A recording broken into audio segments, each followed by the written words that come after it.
Quoi qu'on veuille faire dans notre vie, le monde d'aujourd'hui nous offre une myriade de possibilités. Que ce soit en termes de choix de profession, de l'endroit où on veut vivre, ou même de ce qu'on peut mettre dans notre assiette, on est beaucoup moins limité et beaucoup mieux informé qu'il y a quelques années. Dans nos sociétés développées, on peut pour ainsi dire se construire la vie que l'on veut beaucoup plus facilement que dans d'autres endroits ou qu'à d'autres époques. On peut grosso modo décider de s'expatrier librement, faire des reconversions professionnelles tous les 5 ans et changer de conjoint tous les 6 mois, ce qui n'était pas possible à l'époque de nos grands-parents par exemple, qui naissaient et mouraient dans le même village, n'avaient pas d'ailleurs les moyens de voyager beaucoup et qui avaient leur profession indiquée sur leur carte d'identité. Le résultat de toute cette nouvelle liberté, de toutes ces opportunités, c'est qu'on est tenté de vouloir faire plein de trucs en même temps. J'ai l'impression que c'est particulièrement vrai avec tous ces gars qui veulent devenir riches. Ils se mettent à vouloir faire de la bourse, puis finalement tenter l'entrepreneuriat, puis finalement se dire que l'immobilier c'est quand même pas mal. Si c'est ton cas, alors je t'invite à rester jusqu'au bout du résumé d'aujourd'hui, et même si ça n'est pas le cas, je dois bien avouer qu'on vit dans une société où on a l'impression d'être vite dépassé. Tout va très vite et on ne sait plus vraiment où donner de la tête. On se promet que demain, on va enfin passer à l'action, commencer un projet qu'on avait en tête, puis au final, on se dit que non, ce serait mieux de faire tel autre truc parce qu'un tel l'a fait et que ça a l'air de fonctionner pour lui. Le résultat de ça, c'est qu'on procrastine, parce que de 1, on ne peut pas tout faire, et ensuite, concernant ce qu'on peut faire, on a tout intérêt à optimiser notre temps pour en faire un maximum, tout en fournissant le moins d'efforts possible. C'est pour ça que Brian Tracy recommande de commencer chaque chose par le fait d'avaler le crapaud, c'est-à-dire faire le truc le plus ingrat que tu n'as pas envie de faire et que tu remets au lendemain. Comme ça, le reste coulera de source et ira tout seul. À l'époque, c'était Mark Twain qui disait qu'il valait mieux le faire le matin à la première heure, de sorte que rien de pire ne pourra nous arriver pour le reste de la journée. Après avoir gobé un crapaud au petit-déj, tu es sûr que tout se passera mieux après. Sur ces belles paroles, je te souhaite la bienvenue sur eBook, la chaîne de podcast où on résume des livres sur le dev perso et le mindset. Ce livre, c'est donc un livre sur la productivité et l'efficacité. Il donne 21 conseils pour réussir à faire plus de tâches en moins de temps.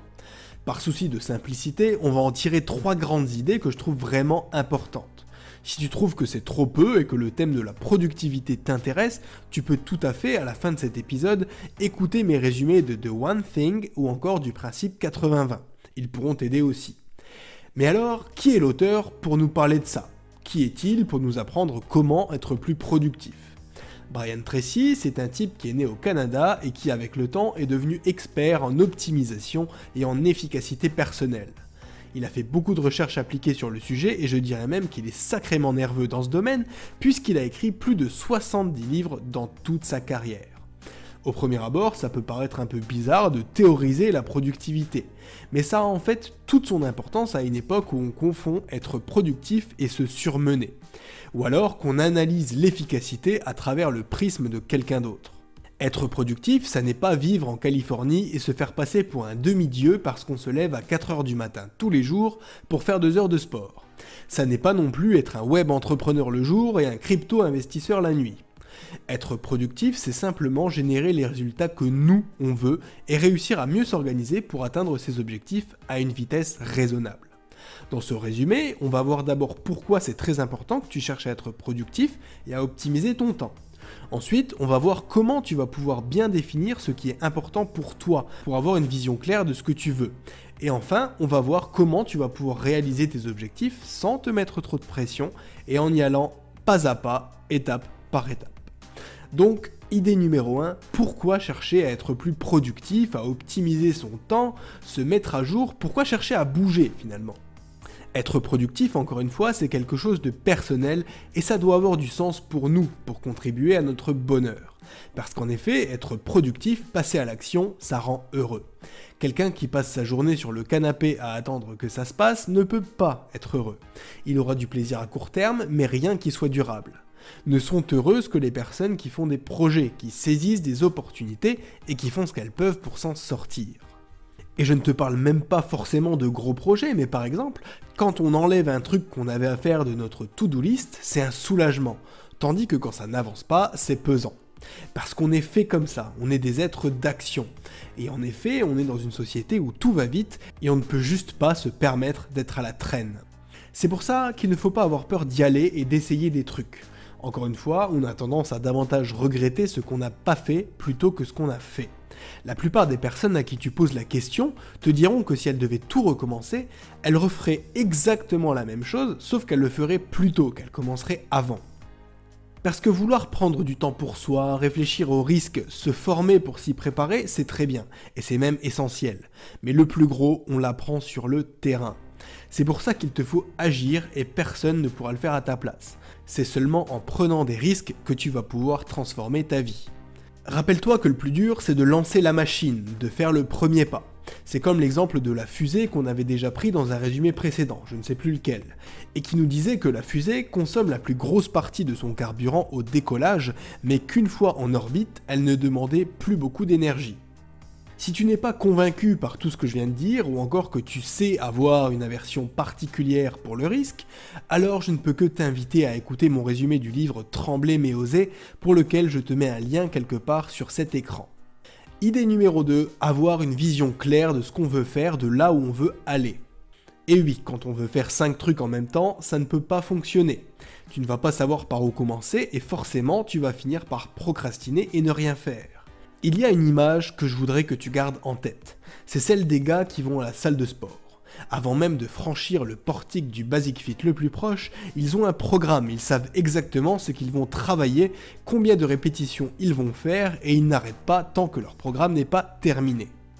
Maintenant, imagine un gros musclé en train de vagabonder dans la salle, le regard vide, en proie au doute, en train d'enchaîner toutes les machines au hasard. Cette vision n'aurait aucun sens parce qu'en réalité, un type qui fait ça n'aurait aucun résultat concluant, sauf à prendre un certain nombre de produits, mais là c'est tout un autre problème. Tout ça pour dire qu'il faut savoir définir ses priorités ainsi que là où on veut aller à long terme. C'est uniquement comme ça que tu vas pouvoir te motiver parce que quand tu as une vision à long terme de ce que tu veux faire, ça va te pousser à agir à court terme. Si tu n'es pas familier avec toutes ces notions de gérer ses tâches et de le faire à des échelles de temps différentes, je ne peux que t'inviter à te repencher sur la matrice d'Eisenhower, dont on a déjà parlé dans le résumé du livre du professeur Covey.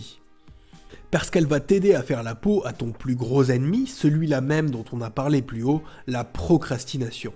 Selon cette matrice que je t'affiche à l'écran, les tâches sont à classer selon leur degré d'importance et d'urgence. Si une tâche est importante et urgente, il faut en faire sa priorité pour la traiter assez vite parce que sinon, ça va produire des conséquences indésirables. Les tâches importantes mais non urgentes sont celles qui ont des effets à plus long terme et pour lesquelles il n'y a pas vraiment d'échéance. Par exemple, se mettre au sport, manger mieux et prendre soin de sa santé, c'est très important, mais au final, si tu attends encore 2 semaines avant de t'y mettre, ça n'est pas non plus la fin du monde. Ce type de tâches-là, il faut les planifier, c'est-à-dire te fixer toi-même une échéance afin d'être sûr de t'y mettre un jour. Pour les tâches pas importantes mais urgentes, ça vise toutes les tâches qu'il faut faire mais qui n'ont pas une grosse valeur ajoutée, comme celle de remplir ta déclaration fiscale ou encore de faire le ménage chez toi. Pourtant, il faut le faire. Ces tâches-là, il faut que tu les délègues.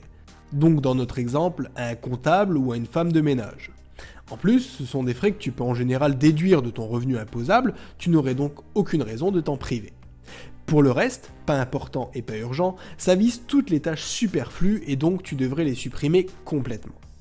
Idée numéro 3, une chose après l'autre.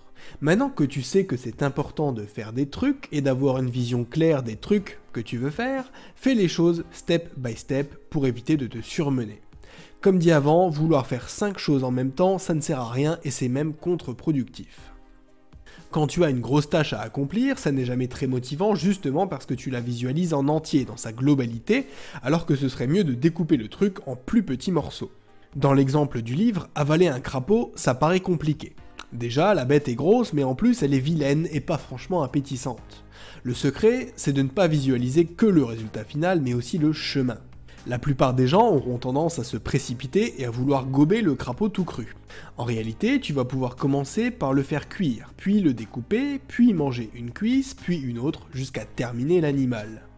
À chaque fois, fais de ton mieux pour réfléchir à l'étape la plus proche de toi dans le temps. Et pour tous tes objectifs de la vie quotidienne, c'est pareil.